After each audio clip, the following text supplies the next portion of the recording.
Thank you very much. Our very energetic, youthful chairlady, representing the youth, the vibrancy, and the future of the People's National Movement. Tonight I would like, in San Fernando, to acknowledge the presence of my former deputy political leader, who currently functions as an assistant to the Prime Minister in his political matters, other party officers, particularly those in corporation in the city of San Fernando, Mayor Junior Reguelo and his team, people of San Fernando, visitors, citizens of Trinidad and Tobago. This venue, for me, is always one where I can count on meeting the PNM, because San Fernando City is PNM.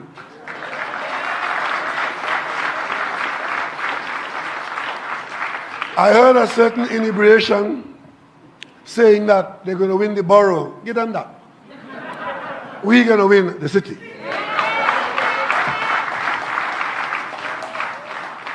But ladies and gentlemen, as head of the government of Trinidad and Tobago tonight, I sat there and I listened to two of the country's ministers. And I reflected that the cabinet that I lead, and have been leading for 8 years, we ran the affairs in the most difficult of times with a maximum of 23 ministers. The last government had 10 more. And of course, you would have learned from the Minister of Tourism what our effort and the results have been in that area. Not a noisemaker, but a doer, responsible minister, getting more and more experience and serving the population of Trinidad and Tobago. You would have heard from another minister who said to you he served as Attorney General for 7 years. He is not senior counsel. Because if I had put senior counsel behind his name, they would have been cussing all now. But of course, those who came into office and the only case they ever fought in the course was a squatter case, gave themselves senior counsel, and nothing wrong with that. Because this country needs to get a hold of his socks, pull them up, go to the mirror, and look yourself in the mirror and ask yourself, am I a part of that? Ladies and gentlemen, tonight, I am not launching any local government campaign. I want to talk to you about my life. I want to talk to you about the life of the people of Trinidad and Tobago. Because you see, a lot of people in this country are exposed to being manipulated by bold-faced people. And a lot of people in this country have no idea what their circumstances are. And therefore they cannot appreciate what happens to them or what could have happened to them if others had not done what they had done. And that is why tonight I'm going to spend my time talking to you about where we came from and a particular matter. On the way here tonight, I passed in front of a brand new building. The lights were just on, and that building should be ready for use in about 2 months' time. That building is the new Ministry of Health building on Queen's Park East. The government currently houses the Ministry of Health in a main building that we rent downtown Port of Spain and one or two other places. But the total rent per month to house the Ministry of Health in Port of Spain is about $880,000 a month. So this government, in the most difficult of times, among one of the things we've done is to try to put an end to that rental arrangement and move into ownership. The building that I just mentioned, the government has not spent 1 cent on it yet. But the building almost finished. You know how we've done that? We went out into what is called a public-private partnership. Went out and advertised to the constructing fraternity and said, listen, bring your money. Because money costs money. You've got to pay to have money. So there's interest on your money. You bring the money. You raise the money. You bring it. You build the building. And when the building is finished, we'll start using it and we'll stop paying rent. And we'll use the rent money to pay you. And over a period of whatever, 15 years or thereabouts, we finish paying you and we own the building for the rest of the life of the building.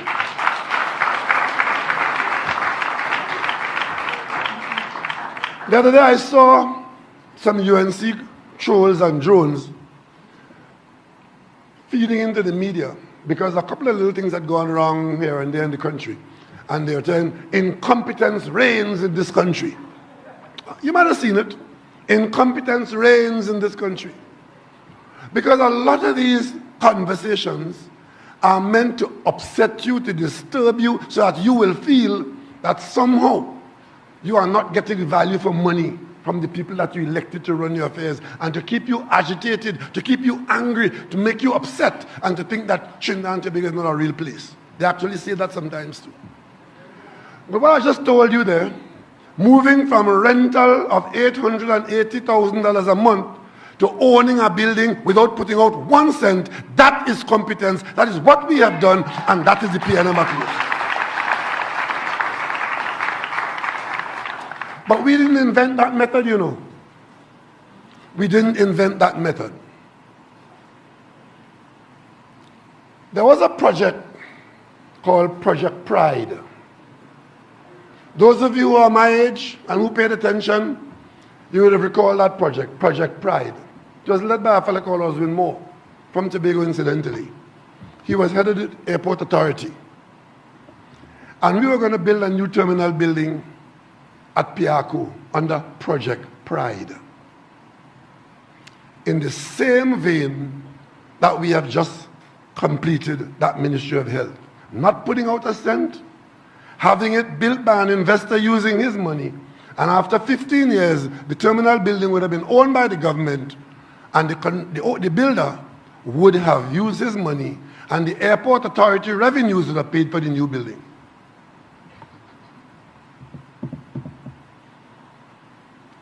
Is there anybody in this room who was born in 1998? Let me talk to the young people in this country. Because if you were born in 1998, that is when Project Pride was operationalized. Conceptualized before. And you know, tonight I brought this little booklet. I printed it out from my computer and I bought it. 20 pages. It is 20 pages of my budget presentation in October 1998. And I want to tell you, I want to read 2 interesting lines in there for you.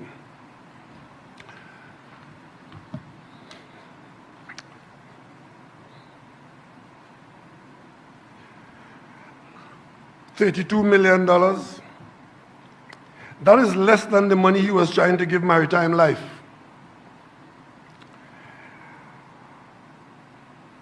It's just about half of the money he gave to Burke Hillman.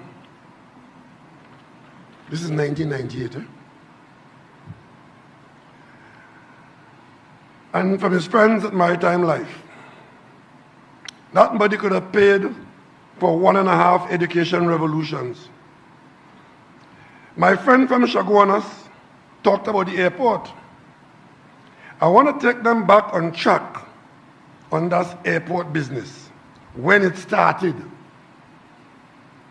The Ministry of Finance was there in the PNM, left the PNM, went to the UNC, took with him an opportunity, because you know, what was happening there is that we were going to build that building without any money being put from the treasury. When you go home, go on YouTube or bring up the Parliament channel, go to the budget debate of 1998 October, and you will see these 20 pages there, and you will see the beginning of that matter, which ended in the Miami court a couple of weeks ago. And you would see we were going to build an airport for $300 million. This is me complaining here in 1998. We were going to build an airport for $300 million without paying 1 cent. And at the end of 15 years, the investors' money was going to be repaid and the airport handed over to the state. In comes the UNC. They put an end to that. And they decided to award a contract for $1 billion. Yes, from 300, they add 700 million to it. And I'll tell you something else too. When that project was fashioned, it was to cost 75 million US. But when we compared the project price of 75 million US, the revenues from the airport authority could not service the 75 million US.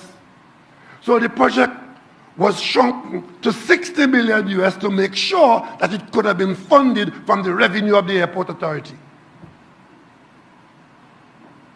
That was a P&M government doing that. But elections have consequences. You voted the P&M out and in comes the UNC, and somebody saw an opportunity, and I'm saying right here, they didn't want to do it like that because there was no opportunity to thief. It's here in the Hansard.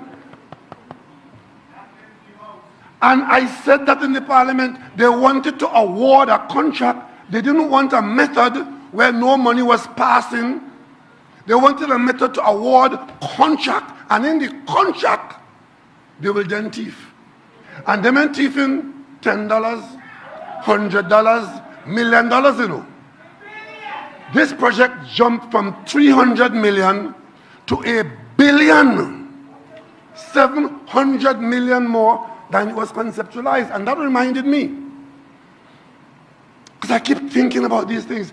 There's a book called My Turn to Eat by a woman called Michaela Wrong. It's about corruption in an African state. Real story, not a fiction. And she pointed out that in many instances, corruption in developing countries begin with a group of people who identify a project. Sometimes the project is not even required by the country, but they identify a project to execute. You see how the UNC love contracts? They love to award contracts because that is where the opportunity to thief comes around. So a methodology where you can get things done where no money passing, they want no part of that. So Piarco Airport jumped to this $1 billion project. I, in the opposition, opposed it because they did not follow any proper tender procedure. You hear them talking every day about procurement legislation and procurement legislation and procurement legislation. They are the same people who had awarded, when they did go to award the Piarco Airport contract, without any proper procurement procedure. The same UNC. I fought that matter. And forgive me for talking about myself, but the facts are, I was the one who was fighting it in the Parliament. And when I fought it, you know what they did? They shifted the arrangement. It's here in Hansard. In this pub, it's here.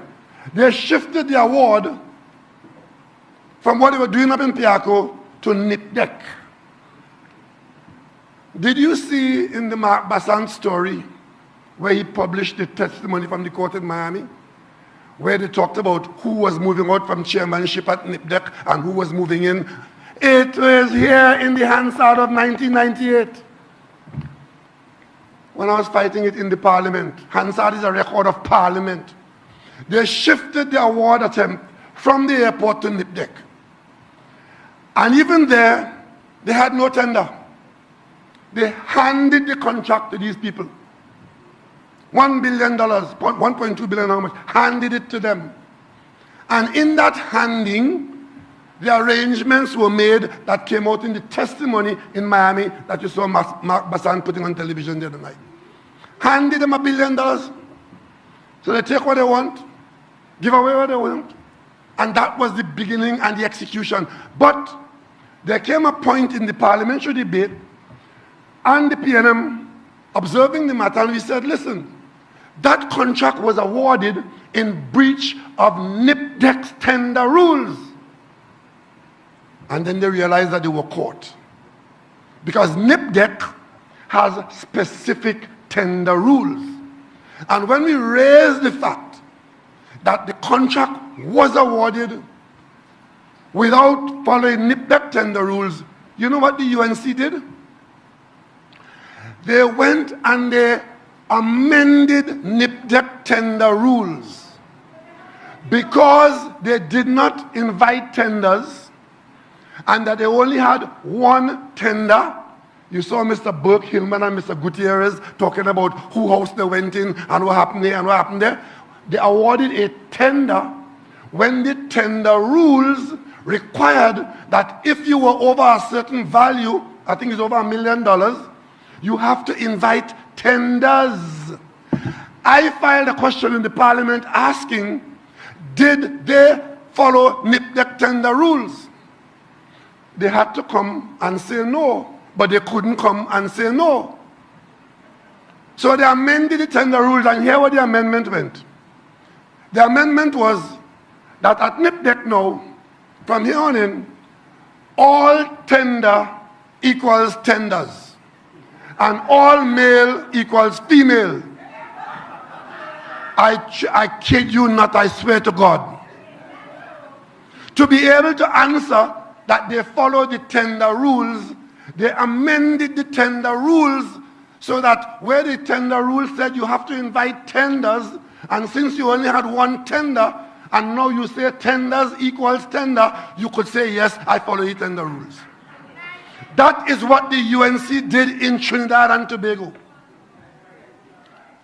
So tonight, when I hear Kamala Prasad Bisesa and all that yellow peril talking about the win seat, I want to say to all those who plan and intend to support them, to put them into executive authority, that that is exactly what you are supporting and what they are asking you to support, because that is what they represent. That is what they did in this country. That's what they did here. And when they did that, they proceeded to award the contract. And of course, there was one company called Calmaquip. You saw the name being mentioned there. You saw the owner, Calmaquip, went to jail. You saw him as witness in America giving testimony. When I took issue with the contract that was awarded to Calmaquip for maintenance, they were so bold-faced. They invoked the authority, or the authority they thought they could invoke, and got the US ambassador to write me, objecting and accusing me of obstructing an American company in Trinidad and Tobago.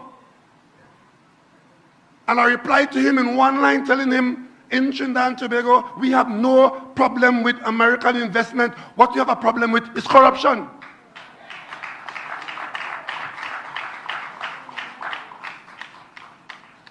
And I also told a friend of mine in the parliament, is on the Hansard, I said, I served in the government with you. Pull up your socks. Because I don't want to have to tell my children that you went to jail. Right there on the Hansard, because this thing is 25 years. This year is 25 years that Piarco saga going on. 25 years.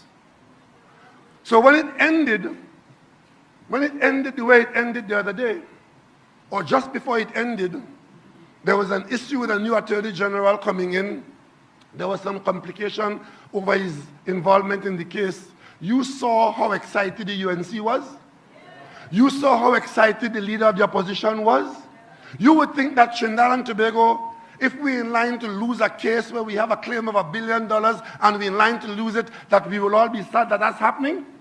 They were happy like Pappy, and they thought that the case in Miami could be thrown out. I mean, the level of attack on regional and more senior counsel, it was reprehensible.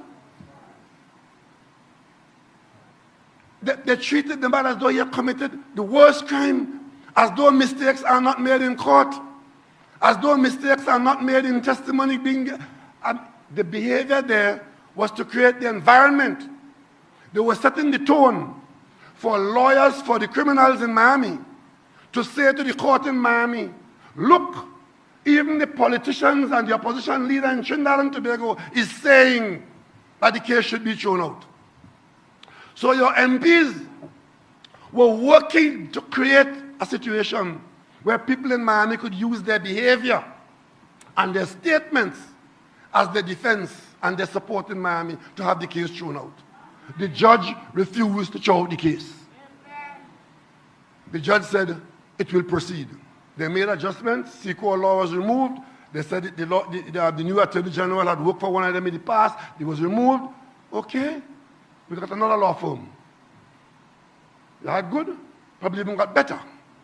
And the case proceeded. But I'm calling your attention to the behavior of the UNC in the situation.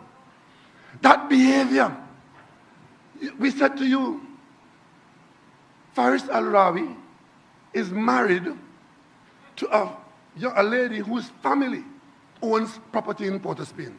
Many of those properties are rented to the government. He is in the cabinet now.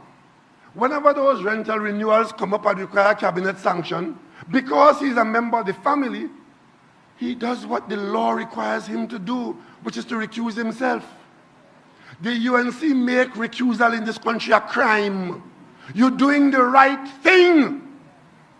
They make it a crime and counting how many times you recuse. But you, the people, must take comfort in the fact that he doesn't stay in the cabinet and direct the business. He recuses himself. He doesn't take part in the proceedings because it is his in-laws' business. His own building in Port of Spain. And why do we have a problem with a member of the cabinet owning a building? Is that the first time? Is that the last time? His own building, the government went to rent the building. He didn't go out and look for the government, you know. The government department came and said they would like to rent that building. The government department that deals with rentals dealt with it. And if you hear the UNC, Faris building, Faris. And I keep telling them, as we say in Tobago, that go to a here ball for the water, not he that want it, you know. That whole tremendous, unrelenting attack on Faris, fire Faris. If Faris eat a doubles, and the curriculum on hand, fire him. You know why? When you all think it had to do with Faris building and Faris, that they wanted Faris out of the office of the Attorney General. Because under the instruction of the government of the day, the PNM government, Faris Al-Rawi was authorized to follow white-collar crime, and he did so brilliantly. They wanted him, and if I was stupid to go and take advice from them, that billion-dollar case would have fallen. What I didn't tell you, and what we didn't know, we found out eventually, was that when the American government sued and jailed the Americans who took part in the Piarco airport scandal, some of the restitution money belonged to Trinidad and Tobago, and we got it back. It came here. Kamla and the UNC received that money back in silence, put it on, and never said a word. Never said a word that the restitution was paid by criminals who were found guilty in Miami, who were fined, give up property, take back money, and so on took place in Miami. And as for the local press, them have a lot of questions to answer too. Because this happening out there, they have no interest in it. Only printing a sort of foolishness about personalities and personal nonsense, and major issues like this you cannot read in the local media.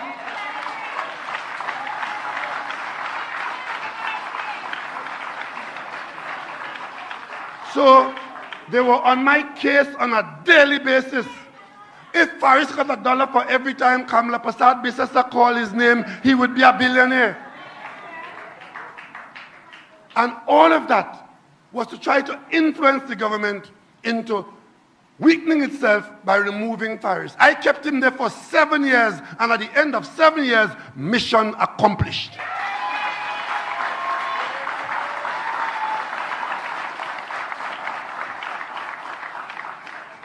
So they sat there for 5 years and did not prosecute the matter. When it got to what we were doing there, and the matter was before the judge, a note came before the cabinet. And that note required that the Attorney General of Trinidad and Tobago, the former Attorney General, Minister of Government, should go to Miami and to be a witness in the matter. And the cabinet approved that a member of the cabinet will go. He went and he sat there for 1 month. For 1 month he was in Miami while that trial took place to provide support for the people of Trinidad and Tobago's interests. Compare the PNM's record with their record. So on one hand, they're not prosecuting the matter. They're asking for the case to be thrown out. They're happy that something happened that they could use. In our case, we will follow you even unto the ends of the earth in the interest of the people of Trinidad and Tobago.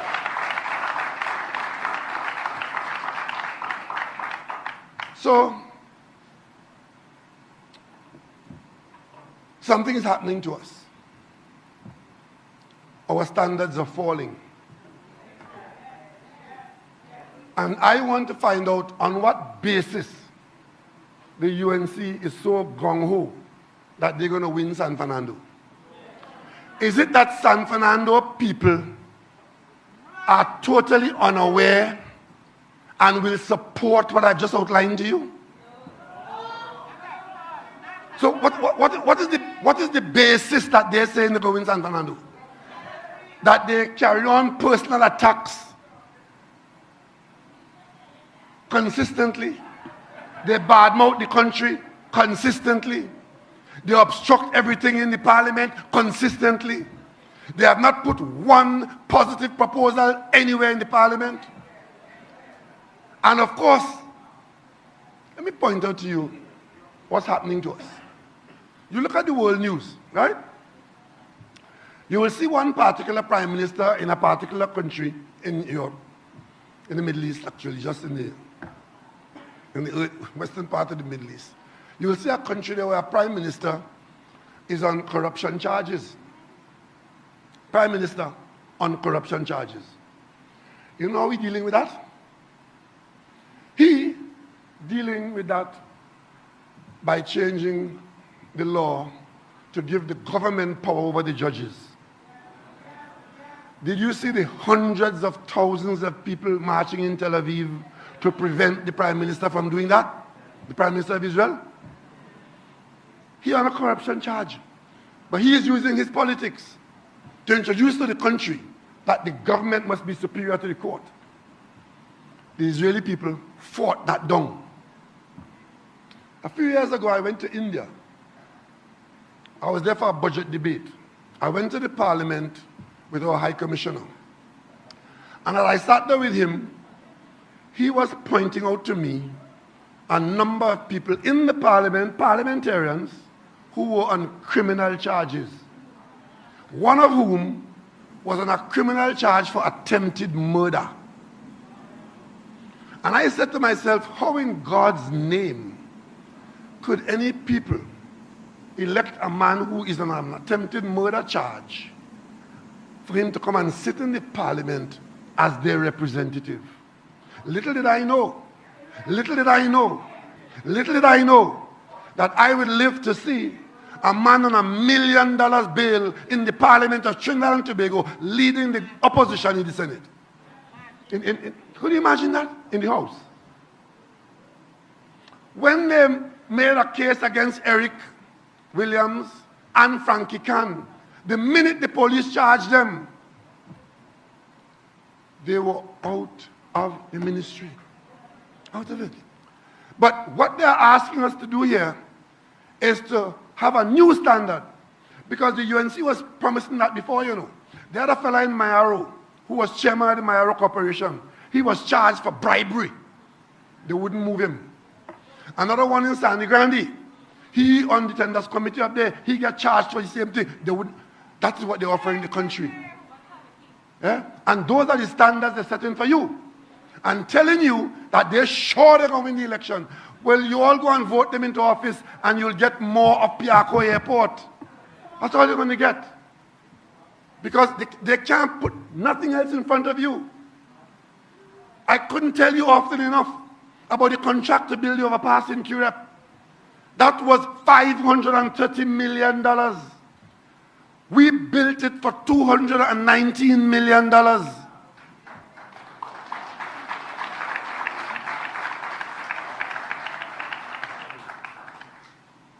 I want you all to understand the difference between us and the UNC.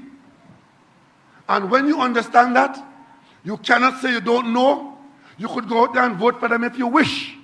Put them in charge of your affairs if you wish. That is the freedom that you have. That is the democracy of this country. It is your choice to determine where you put your vote.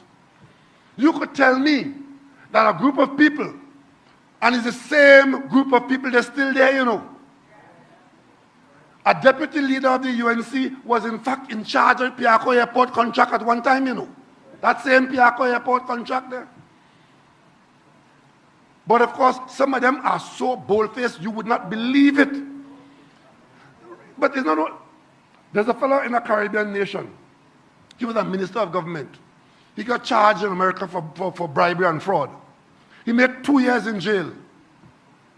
You know, last week he back home and wanted to go and lead party.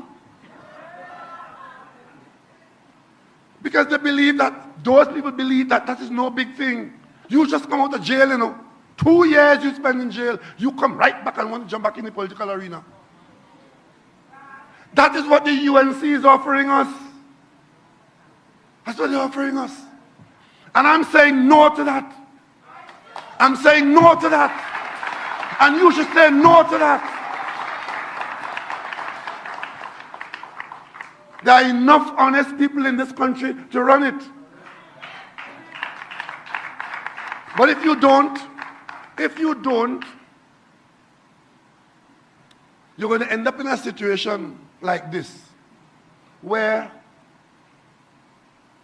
up until the 17th of May, what we had done in local government reform and interpreting the law that we passed in the parliament, the court supported the fact and our understanding that our councillors who are in office, in the transition to the new local government arrangement, that those councillors, their term could be extended for a 12-month period, and during that 12-month period, we're making the preparations and we're changing over, and the election will come at the end of that 12-month period, and they can then be put back out to the electorate. That was the law we passed, that was the law we supported, that is the law the court supported, and so on. They challenged it. It went to the court once, the government won. It went to the appeal, the government won. It went to the Privy Council. By a split decision, the government lost. So, the Privy Council is the highest law in our land. Unfortunately, we are still a bit of a colonial. But the bottom line is, the court changed the answer. So, since the court changed the interpretation and the answer, we have to obey the law, we obey the court, so we fix it.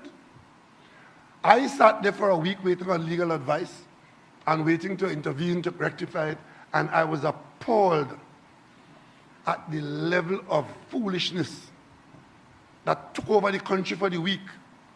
Crisis, crisis, crisis, crisis, with the opposition leader who doesn't come to the parliament, doesn't take part in nothing, writing letter all over the world. The last letter she wrote the Commonwealth, the CARICOM Secretariat to tell CARICOM that in Trinidad and Tobago there's a constitutional crisis and the government do this. And You can't talk to nobody in San Fernando. You're writing secretariat in CARICOM. Inviting CARICOM to do what? To do what? To invade us? To tell us what? The court has told us what the final position is. So it falls to the government to go to the parliament, rectify it, and there is no problem. None.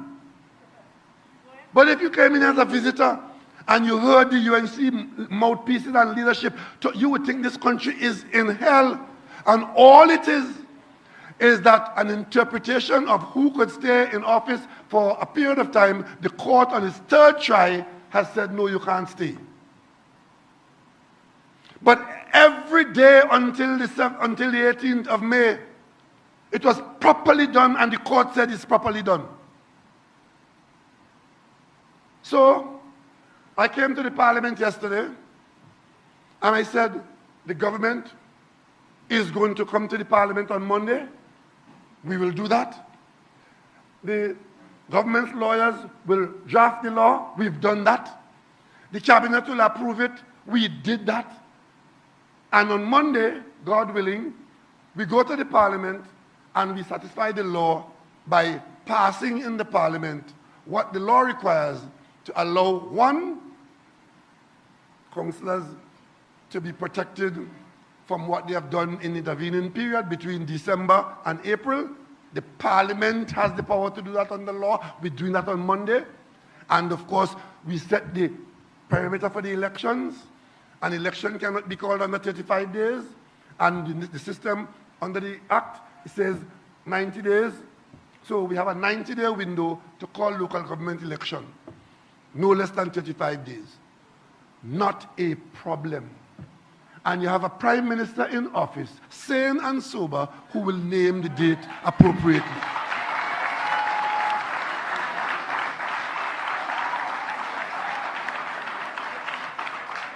So what is this? What is this crisis you've been hearing about? And what is this lie about constitutional infraction and the government deny the people their constitutional rights? The Privy Council heard them, and wrote specifically in the judgment that there has been no breach of any rights in the Constitution. That is part of the judgment. And you would think that that being so, that they will not go out there and lie. How many times I heard last week about Prime Minister is a dictator? Prime Minister is a dictator. And what is disappointing about this is that some people in this country who are educated, had opportunity for education, who should lead people in the right direction, they jump and follow suit, and repeating the same stupidness, And I'm of the view that it is not malice. It is just that they're bold-faced. You have not read the judgment. You heard one person talk nonsense. If you want to come and join the conversation as an authority on the subject, then for God's sake, read the judgment. Because I refuse to believe that people who carry senior counsel behind their name could read that judgment and still come out and have themselves published in the newspaper accusing the government of breaching the constitutional rights of members.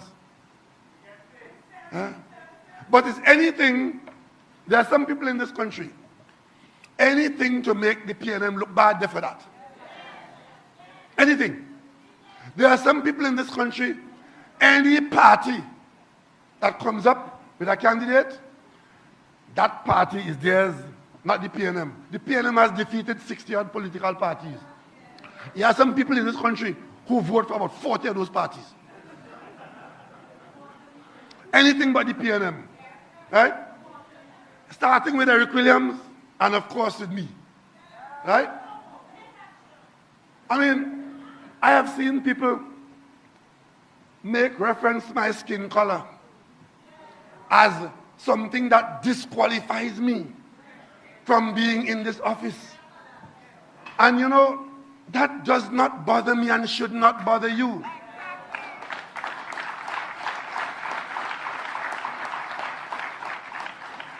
The part I find most interesting about that is that most of that damn nonsense comes from black people, you know. I have black people calling me black. I mean, you know, I have black people referring to me in a derogatory way according to them, saying I black. If they know how I love my black color,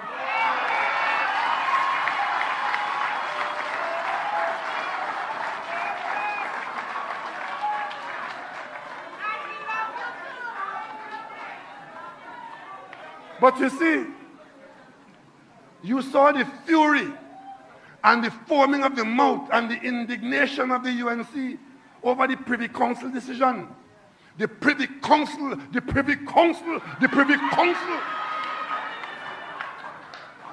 One of these days, the British government will tell people like us, according to Sonny Ramphal, stop squatting on the steps of the Privy Council. Go home. One of these days. But in the meantime, you see these colonials, the Privy Councils are said. And of course, if you only mention that our appeal court said, oh man, you saw the Custody Attorney General for clarifying for John Public how the matter went? Huh? No, don't do that. Because they want you in ignorance. Because it is in ignorance that they will come and tell you they will win seat in San Fernando. Yeah? That's what it is. I just told you about the root of that Piarco airport matter. That they nurtured all the way to the jail in Miami. And what is bad about this country? In this country, what you should be concerned about is that took place in Trinidad. It is now almost 20 years. You can't get a person in the dock in Trinidad to answer. But in 2.5 hours, a jury in Miami found everybody guilty as charged. But in Trinidad and Tobago, you know what that says? This is what should bother you all. It is confirming in this country that there's a law for the rich and another one for the poor. And as long as you have money, you could delay, obstruct, bring on the UNC, delay, obstruct, bring on the UNC, and never end up in the courthouse. I could say that. You know why I could say that? Because I led the march against Section 34. I was in the parliament when the same set of UNC people who were in the parliament talking about they're going to win election, they came to the parliament and used the parliament. They picked a judge off the bench and put him in the election campaign. He came into the parliament. They make him Minister of Legal Affairs. He came into the parliament. He deceived the parliament. They passed the law. They tell us lies that they wouldn't do certain things. And in the dead of night, they went and they proclaimed Section 34 to create an opportunity to protect people who had matters in the courthouse. That is the record of Kamla Prasad Bisesa and the UNC. They could jump high, they could jump low, they could spin on their head like a top. That is what they had done. And it was so shameful. It was so shameful. Even they could not live with it because the population rose up against it. I lead the PNM and the rest of the country on that day to President's house to tell the president that we will not have that from the government. Section 34 is the biggest stain that ever came on the history of Trinidad and Tobago, put there by the government of Kamla Prasad Bisesa. And today, she writing Commonwealth Secretariat and going to write EU and going to write UU to say that the Privy Council rule that local government elections did not extend the life beyond December 2022. A court ruling is a court ruling, not any subterfuge in the parliament. The systems are working. We went to the court. The government went and made its case 3 times. Twice we won. On the 3rd time we lost. So our systems are working. They don't want the systems to work. They want you in ignorance to accept that Anand Logan is a hero. If you hear them talk, attacking Faris relentlessly, ask them, what is it that Faris has done? Tell me which law he broke. You just ain't like him. Well, okay, that's all right. There are plenty of them like you too. But the bottom line is, you hear Faris' name been calling for years in the most vicious. What has Faris done? But a British Queen's Council, well, he was Queen then, came to Trinidad, gave testimony in our court that certain people and the Queen's Council conspired to thief public money in the way that they had done, got themselves charged, convicted, and sentenced. That stands in our court today. It's there. Kamla Prasad Besa and the UNC have no interest in that. The only time they call him is Vincent Nelson's a big hero to them now. Because Nelson sued the government for his money. And Nelson wants $100 million. And don't be surprised if you put God out your thoughts and put them in office, they give Nelson what Nelson asking for. You know what Nelson asking for $100 million for? Saying that we didn't keep his secret in Trinidad to allow him to practice in London. And if he was allowed to practice in London, he would have made big money. But because we let London know that he was locked up and jailed and convicted in Trinidad, we liable for $100 million. And you know who his biggest sharing section is? Kamla Prasad Bisesa and the UNC. But all I will tell you tonight is pay attention to what happened in our court, because the court proceedings are public. And they have a habit of coming and telling you about sub judice. Well, let me tell you something. I have kept enough secret in this country. It's time you all know half of what's going on in this country.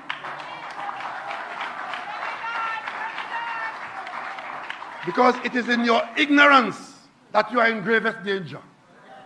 In your ignorance. Because you will believe that there are two political parties, because if you listen to fellas talking, they could never criticize them when they do the nonsense, you know. That's showing the PNM too. All political parties. And they all do the same thing. Let me tell you something. We are not the same. We are not the same. There is a great difference between us and the UNC. There's nobody who could be on a criminal charge or was a convict who could come and be a PNM candidate. In the UNC, that's a requirement. There's nobody who could sit in the parliament on bail and be a PNM minister, a PNM leader. No. There is no local government chairman who could be charged for fraud and be left to chair the corporation, any corporation. We are not the same. We subscribe to different standards. We march to different drums. And you, the people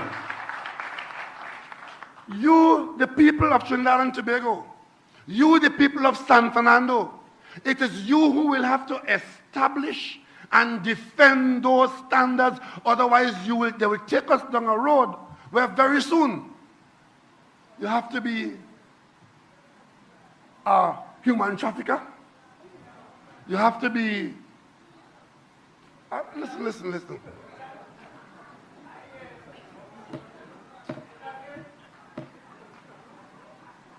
You know, yesterday, the Attorney General made a statement in the Parliament saying, I had two documents. I used one accidentally to tell you that I had laid it in the Parliament, when in fact, the one that should have been laid was not laid, and the one that I said was laid. He accepted that he made a mistake. The opposition leader is a senior counsel.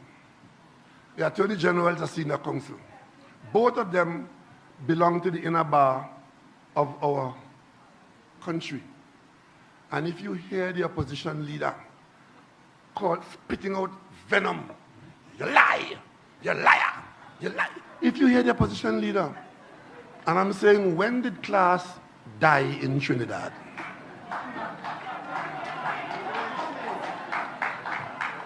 You talking to your colleague. Granted, you all are on different sides of the parliamentary aisle. But let me tell you all something. Let me tell you how we're different. Fitzgerald Hines went to Dominica with Annan Paradigm. Paradigm got sick in Dominica. But he was Fitzgerald Hines' parliamentary colleague, Adish Naran. He is and was at the time Fitzgerald Hines' parliamentary colleague. Hines intervened, used his personal resources, and ensured that Adish came back to Trinidad safely. That's what we expect. That's what we expect.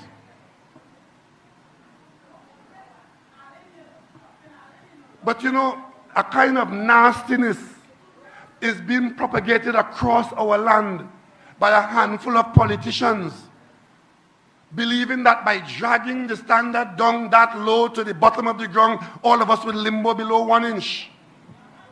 And I'm saying to you, the people, reject the nastiness of the UNC and their friends. All they after is office.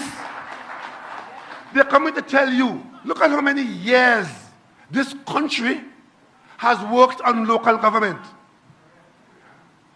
Hazel Manning in the Manning cabinet spent must be 3 or 4 years working on local government reform through national consultation. Then Frankie Khan came and picked it up and carried it further. Government change, but the objective of having local government reformed is a part of the national agenda. The UNC want no part of it. You who's so angry about everything, they're angry about everything. Every day is only anger, hate. But here is an opportunity. Here is an opportunity to join with the rest of the country to make meaningful, useful change. They don't want no part of that. Want no part of that. And you come now and saying, call the election. Well, the election would have been called. It is going to be called. The election is due. There's nobody standing in the way of that. But not changing anything. Putting out no new proposal. No new idea. No new intention. Let us say the election day is August or July 1st. And we go there and you vote. I don't know how the whole country is going to vote. I know how PNM members and supporters will vote. They will vote PNM. But after election day, what problem would you have solved? Since you refuse to make any of the changes that will bring about an improvement in local government functioning, what is your position the day after election, except that those who love office or live for office will come and tell you, we win. Win what? What have you won? Some councillors will be returned. Some new ones might come in. But that is not local government. That is councillors coming in and get a stipend and spend another 3 years. Another 3 years continuing to do what they have been doing before, which is sweet nothing. I mean, you think as Prime Minister, I am happy to hear that the Sandy Grande Corporation cannot cut the grass on the main playing field in Sandy Grande? Many of you may have gone to your local government body asking for a drain to be built or to be cleaned. And all they could tell you is what they can't do. All they could tell you is what they cannot do. We are now, I think it's 4 years with cleansing contractors on month-to-month contract. Because the system doesn't allow the corporation to hire proper contracting arrangements. So after election day, what they're saying to you, let that continue. That's what they're saying. So if you go out and vote for the yellow peril, all they're saying to you, Let it continue the way it is. They are satisfied to be elected. The PNM is saying, we will only be satisfied when we make the change to change your life for the better. That is what gives us satisfaction. We could have stayed in office and pander to Rojan on whatever to you, and be popular with them, but we would have had a bankrupted country. I, as leader of the PNM government, we restructured Petrotrin. We gave the workers $2.7 billion, and we created heritage, and now we're talking about billions in profit, and we're servicing our loan. We are better off today than we were in 2018.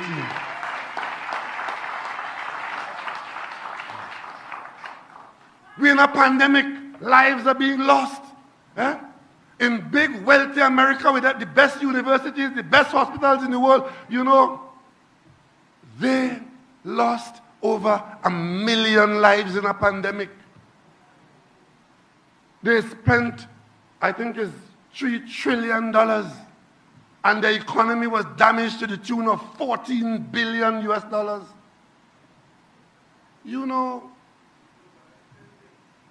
In Trinidad and Tobago, we couldn't count on our parliamentary colleagues.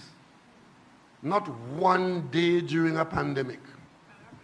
Not one day. We lost just over 4,000 lives. But you the people came out in 2020. And I can proudly tell you, I took your government into a general election in a pandemic, and you supported the government of the day.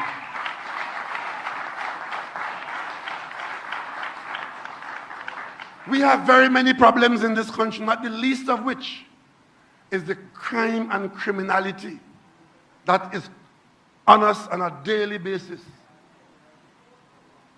I don't know who's going to commit the next crime.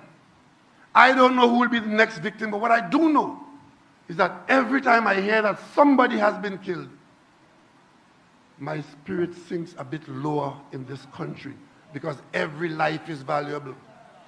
And I resist those who arm them and arm them for profit, and those who deceive the public.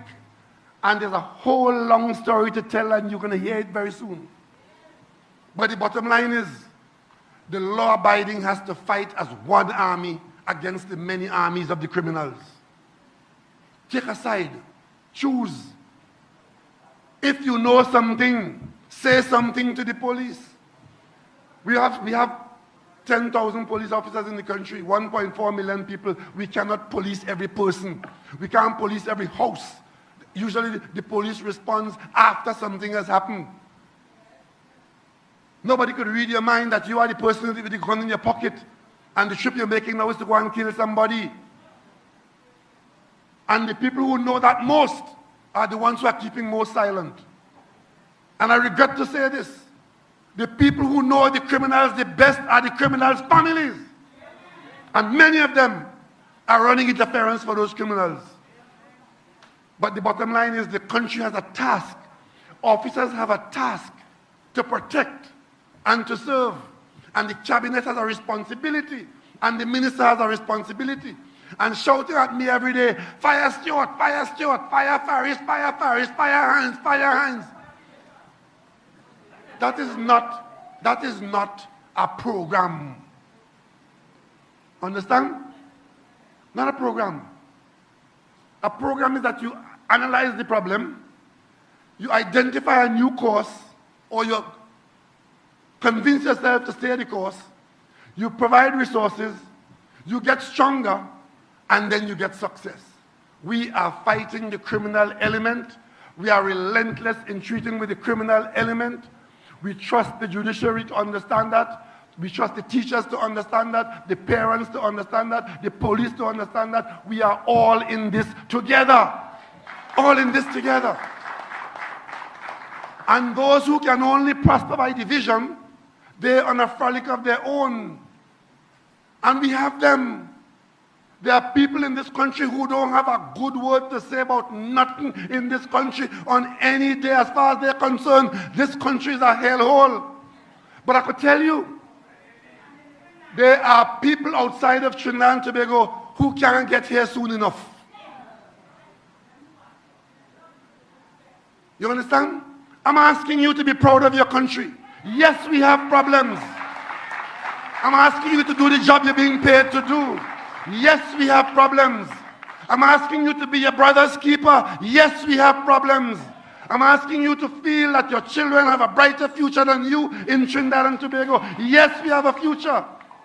And to reject the nonsense and the hate and the hatred and the spite from those minors who believe that they can only get into office by bad-talking people. Not a good word to say about anybody. Everything is bad. Cuss the president, cuss the prime minister, cuss the ministers, cuss the teacher. They have chosen that as their day in Trinidad and Tobago. You choose a different day. This is a good country. This country is good to us. We have to make it better for ourselves. We have to ensure that our children meet it better than how we met it. This red, white, and black that we follow in Trinidad and Tobago, and this red that you wear as part of the red, white, and black, it is something to be proud of. Because, you know, there are people who will only drag you down, drag you down, drag you down. I see members of parliament throwing shade on the fact that we are building a headquarters, a PLM headquarters. 13 years we have been working on that project. We raised money for 13 years before we start. They're coming and saying, contractor billing it for us because the contractor have a contract to build the Port of Spain hospital. And they have no shame, you know. They have no shame. The Port of Spain hospital is being built. It's now almost to the top in the construction. Hopefully by the end of next year there'll be a new hospital. You know, in 2009, that hospital that was there was condemned. A hospital building condemned by the engineers. The UNC did absolutely nothing. I remember that night when we had that big earthquake. I'm living half a kilometer away. And when I'm there, my bed is the roof is going, and I'm expecting the roof to fall. What I'm really listening for is to hear if that building is falling. And the first thing I did when the earthquake stopped, I ran out and I ran up in the top to look to see if that hospital building was still up. And when I saw that building was up, I said, thank God Trinidad and Tobago has survived again. Because I knew that the engineers had said it was substandard. We pulled it down. The old central block has been pulled down. A new central block is being built and built taller and better with more floors. And the Ministry of Health will have a new hospital in the capital city. That is competence. That is government. That is change. That is progress. So when you hear them talking, right? And they just have to say nasty things all the time without a shred of evidence.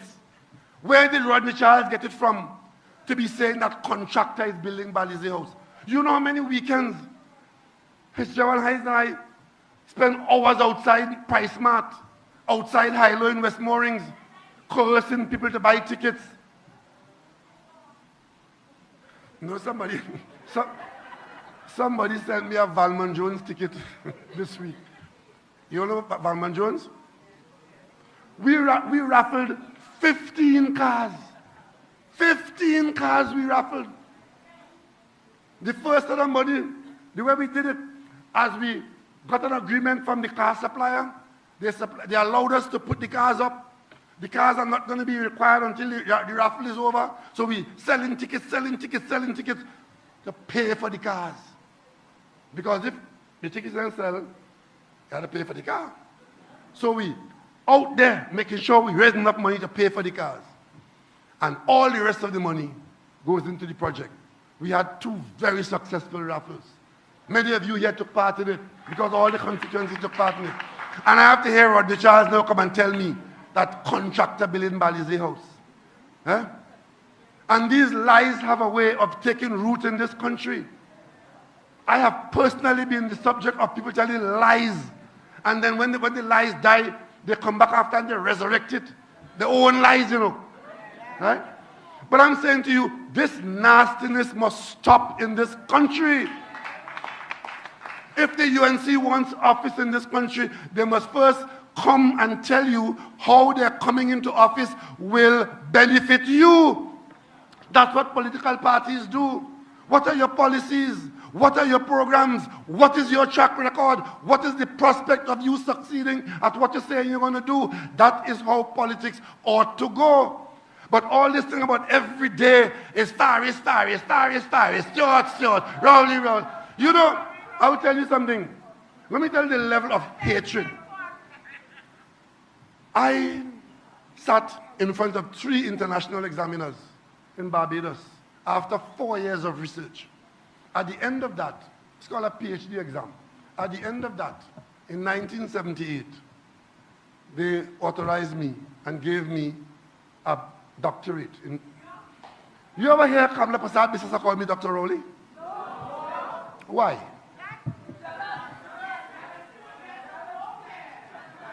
I mean, I don't know, as if she think by not calling me Dr. Rowley, that will take it away. And the crassness of these people know no end. They know no end. Eventually, a foreign university conferred upon me a Doctor of Letters.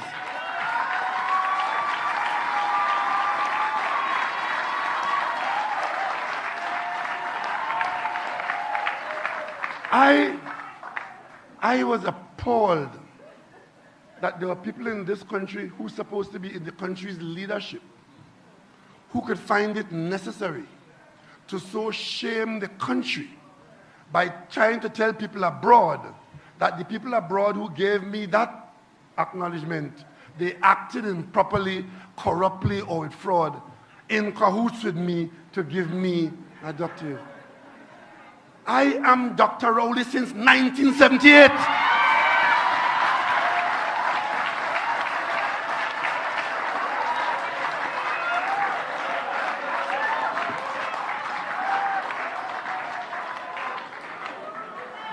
But they just could not resist the urge to be nasty and crass. One of them writing the university and giving the university 3 days to tell the university what criteria they use to give me. Don't write them. Write the 3 examiners in Barbados in 1978 who gave me a UWI doctorate. Write them. And they will send you a copy of my thesis. See if you could read the first page.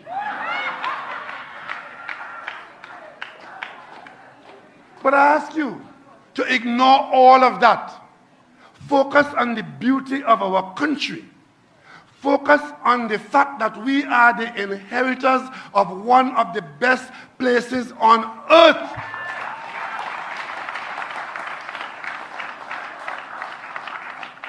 And our grandparents and our parents, whatever they did, they've left us with a life that while we have challenges, make no mistake, we have serious challenges. And having said that, I want you to point out to me anywhere in the world where there are not serious challenges in any country. Show me the country. Israel, Ukraine, Belgium, Spain, Brazil, United States. Show me the country. They envy us in this paradise. Let us not spoil it. Let us not spoil it, because sometimes the people inside will spoil it for you.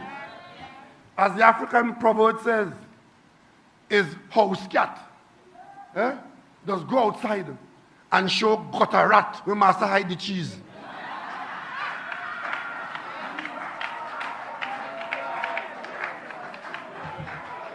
So you don't let a handful of ne'er-do-wells in this country spoil your paradise for you. We work to make it better. Corruption has no place as an official standard in Trinidad and Tobago. And all that noise you were hearing, that excessive noise you were hearing last week and the week before, it was to try and smother the fact that there is shame and disgrace on the UNC for what happened under the government and under their party. You could imagine You could imagine if it was a PNM minister and that was against a PNM government action, that decision in Miami had come down. You could imagine how the local press every day up and down, your uncle, your nene, your cousin, your neighbor, every day. But they're pretending they don't understand. Imagine that case is going on in Miami, where a minister is sitting there 1 month. What coverage you saw? What coverage you saw? And when the judgment was had, you know what the big question was? I wonder how much they pay the lawyers. We need to know. We want to know how much they pay the lawyers. Lawyers are not cheap. And it is not the price of the lawyer that will cause you or should cause you to prosecute the criminal. It's the principle that a crime has been committed. They're taking you on a road. So otherwise, okay, so if you think the thief 10 million, and if you think it's going to cost, how much is it going to cost to prosecute? Don't bother to prosecute because it's only 10 million. That's what they do. That's what they're saying. That's what they're saying. And even people who have questions like that to answer, they're in the forefront. They are in the forefront. Election is coming. They want election. I hear them saying, they go win the election, they go vote out the government. Since when local government election does vote out government? Since when local government election does vote out government? They're playing with your mind. But you, the people of San Fernando, you know what the coming of a PNM government has meant to development in San Fernando. You know that. It is the coming of a PNM government that gave you Skinner Park. It is the coming of a PNM government that gave you the waterfront development. It is the coming of a PNM government that protected your savings. Because if we had allowed the Minister of Finance to have to service that Petrotrin $850 million US, as there is a night that comes after day, we would have been downgraded, we would have had to devalue the currency, and your money would have been worthless. Your own worth would have fallen. Those are the things that a government deal with to ensure that you benefit from good governance. And I tell you tonight, in a very difficult period, probably the most difficult period, Trinidad and Tobago has good government in office, and you, the people, you are beneficiaries of that. You are the beneficiaries of that. And we put you on notice that you have a role to play. And your role is to make sure that those who think that election day is what it's all about, call the election, and you would think they would learn it. The amount of time they're calling, call the election, and then they go silent after election day. Because the election come, they don't like it, they keep quiet for a while, and they start like, call the election. I am calling you the voter. I'm calling you the citizen. Come out and vote because elections matter.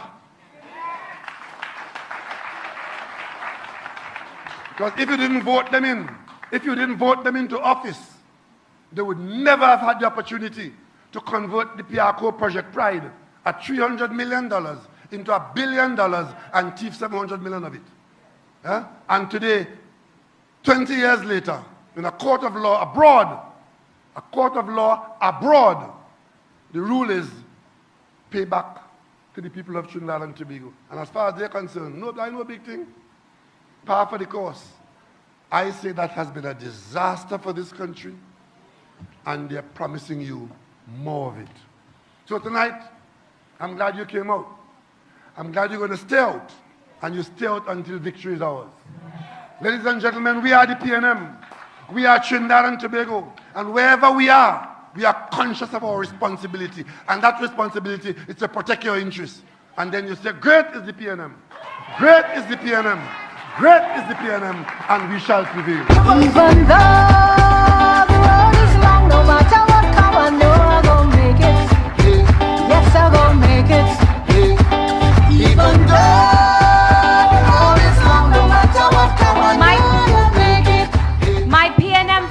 thank God we have a sane and a sober leader. Let us give our leader phenomenal a round of applause. Pay attention, San Fernando. Pay attention, Trinidad and Tobago. And I will end as my brother, my senatorial brother began. Is election they want? Is election they will get. Get home safely and good night, Trinidad and Tobago. Somebody touch me. Somebody. Remember the days of toting water, anytime that you have to bid. Or when people pass and they see you, oh my Lord, used to feel that shame. Wondering if this lasts forever, wondering when... The preceding program was a paid political broadcast.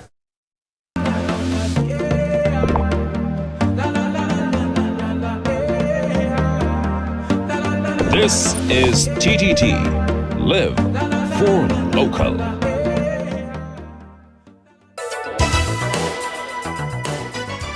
The winning numbers in the National Lottery online draws for Thursday, 25th May 2023 at 10:30 a.m. Playway, the number 20.